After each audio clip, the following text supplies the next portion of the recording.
I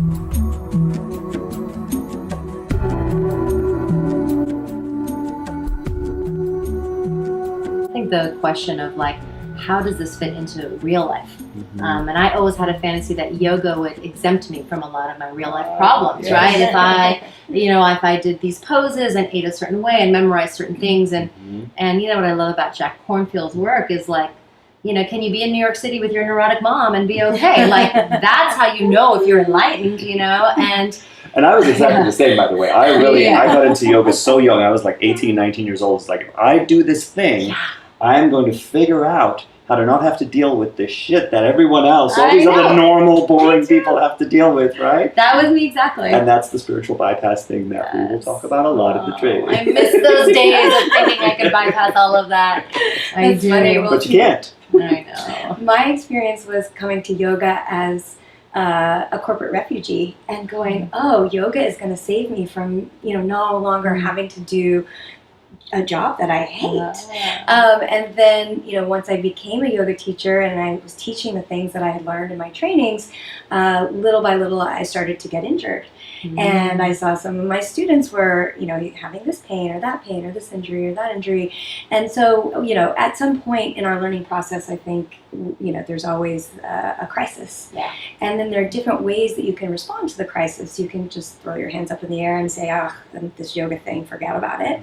Or you can start to investigate and learn and explore. And so I teach a lot of continuing ed, you know, around what I do, which is mostly around the body.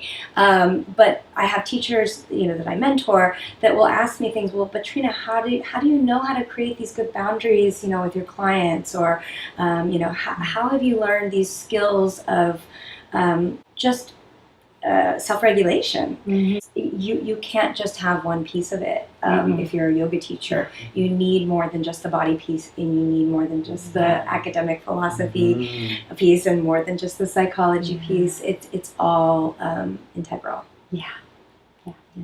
Feels like all these puzzle pieces coming together, and so many of our generation, we had to go get it all from lots of different places. There was no one place to go. And then figure out what to do with the things that contradicted one another, or with this authority figure being mad, or this teacher saying you shouldn't study that stuff. You know? And that's an interesting thing too. I feel like we're in a really new moment in terms of what's going on with yoga in America. And, you know, you can't just say, well, I'm going to go take this teacher training at this big brand name studio, and then after I've done that training, I'm going to get a job at that studio, and in a couple of years' time, I'll have a primetime class there, and then who knows what's going to happen next. Teach the trainings and that's the path to success. And it's like, well, no, it's in many ways a somewhat saturated market, and there's no guarantee that you're going to be able to do that. So what does it mean then to take a training from the perspective where you're saying, I want to get the best quality information I can.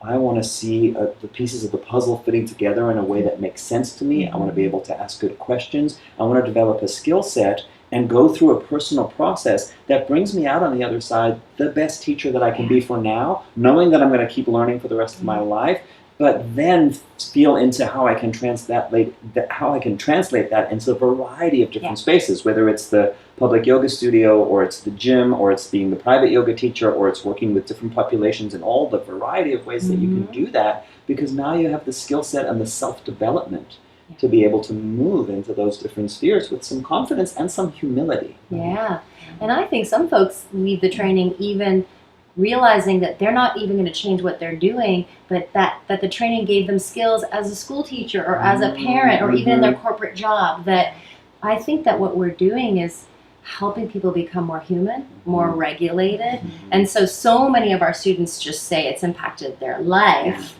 And whether they go on to teach yoga or not, it's enhancing their ability to walk in the world in a particular way. And that's really exciting. And that's why we get folks in the training who don't want to teach, really want to go through a personal process. And even though the training is definitely geared towards building that skill set, if folks are willing to do that, they have this really profound experience. And then many end up wanting to teach, even though they thought they didn't want to. Yeah, those are always the great ones, right? I was one of those.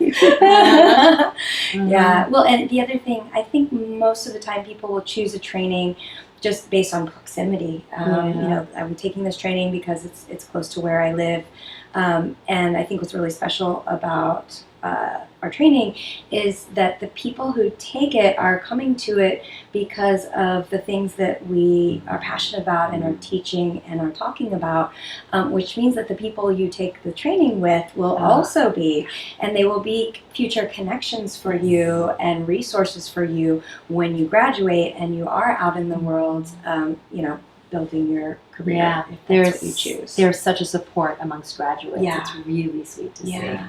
Yeah, and that's important as a teacher to have that. Yes.